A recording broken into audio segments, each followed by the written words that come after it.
So this stands for our insulin receptor, and this is the actual cell. And then the tissue is our cell membrane. So this is our pancreas. This is our bloodstream.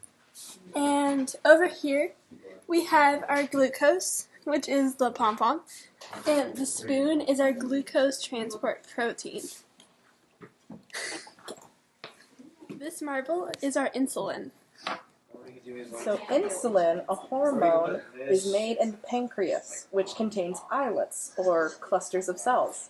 Beta cells within these islets produce insulin.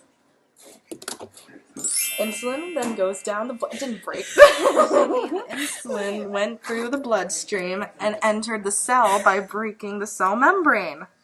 So once insulin enters the cell through the cell receptor, this signals the glucose to exit the cell, and it then is transported by the glucose transport proteins throughout the rest of the body for where it's needed.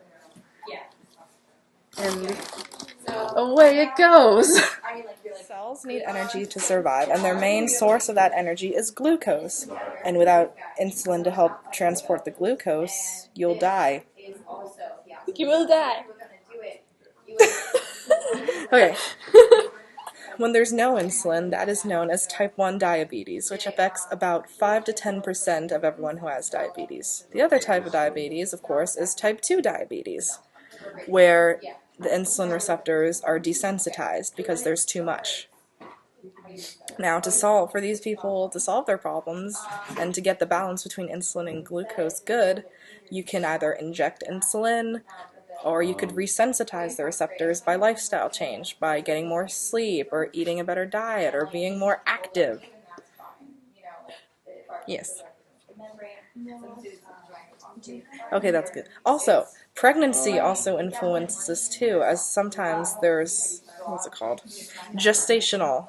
Okay, pregnancy can also affect diabetes by having some women, when pregnant, develop gestational diabetes, which is extreme weight gain and increase in sugar while pregnant, since they're supporting life within them.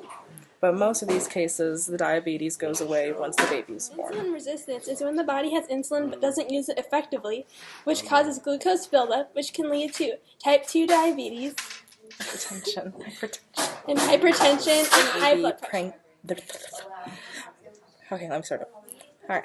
As of now, there's no known cure for type 1 diabetes, but future approaches to cure it could be pancreas transplantation, islet cell transplantation, artificial pancreas, or genetic manipulation.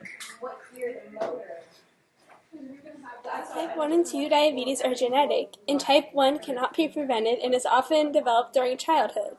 Once in the cells, the glucose is used as the energy to fuel the cells doing their different jobs, or is stored in the liver or muscle cells as glycogen. This results in the glucose level of the blood dropping, which then triggers the pancreas to switch off the release of insulin. Glucose comes from the food you eat, mostly carbohydrates such as pasta or rice or cereal, bread. Insulin also stimulates the liver and muscle tissue to be able to store more glucose in case you need it one day to say you're stranded in the woods. Right? You have no food.